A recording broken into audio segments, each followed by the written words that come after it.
बहुत सालों पहले भारत में मगध नाम का एक राज्य था। वह राज्य बहुत ही संपन्न था।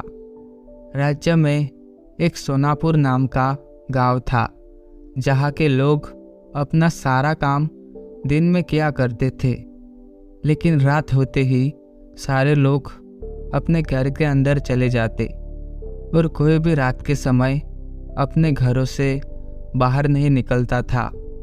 लोग ऐसा बस एक ही कारण से किया करते थे और वह था अंगुलीमाल। अंगुलीमाल बहुत ही खतरनाक डाकू था, जो लोगों को लूटकर मार देता था।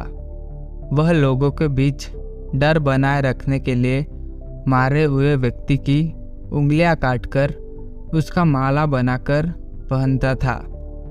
अंगुलीमाल मगध के एक गुफा में रहा करता था। वह जिस जंगल के गुफा में रहता था, लोग वहाँ से भी गुजरने से डरते थे, क्योंकि सबको अंगुलीमाल से बहुत डर लगता था। एक दिन गौतम बुद्ध सोनापुर से गुजर रहे थे कि तभी उन्होंने लोगों को चिंतित देखा। लोगों को इस तरह परेशान देखकर गौतम बुद्ध ने उन सबसे पूछा, क्या बात है, आप सब इतने डरे हुए क्यों हैं? ऐसे में लोगों ने महात्मा बुद्ध के सवालों का जवाब दिया, यहाँ एक डाकू अंगुलीमाल का बुरा प्रकोप है।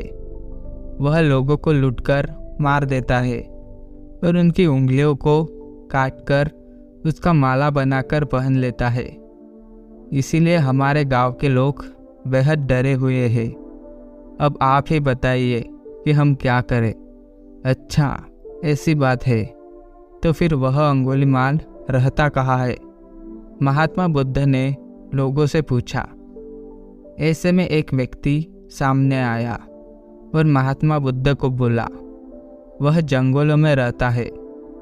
जंगलों के अंदर एक गुफा है, जिसके अंदर अंगुलीमाल रहता है।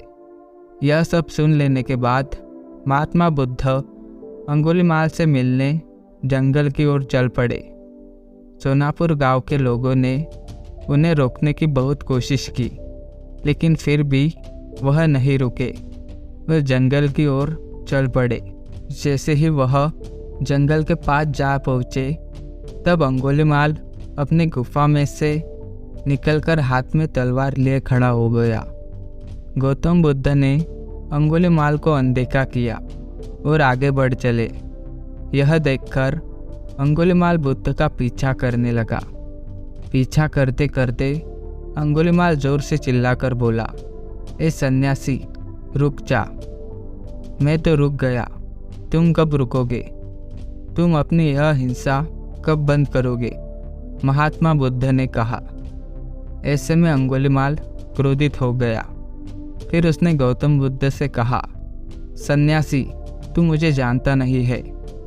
मैं इस राज्य का सबसे शक्तिशाली मनुष्य हूँ।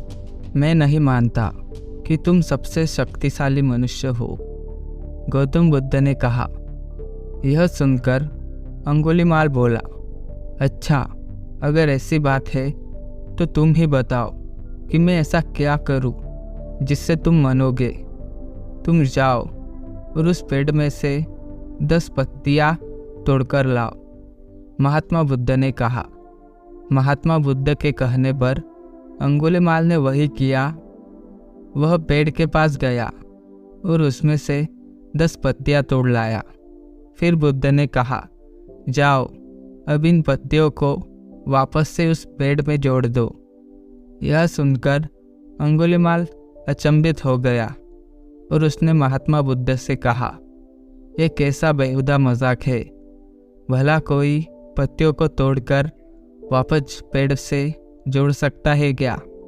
ऐसे में बुद्ध ने कहा, तुम खुद को सबसे शक्तिशाली कहते हो और इन पत्तियों को जोड़ नहीं सकते। अगर तुम किसी को जोड़ नहीं सकते तो उसे तोड़ो मत। अगर तुम किसी को जीवन नहीं दे सकते तो उन्हें मारो मत। यह सुनकर अंगुलीमाल की आंखें खुल गई। वह बुद्ध के चरणों में गिर गया और उनसे माफ़ी मांगने लगा। इसके बाद अंगुलीमाल बुरे काम करना छोड़ दिया और वह महात्मा बुद्ध का शिष्य बन गया। इस कहानी से हमें यह सीख मिलती है कि इंसान चाहे कितना भी बुरा क्यों ना हो, वह बदल सकता है।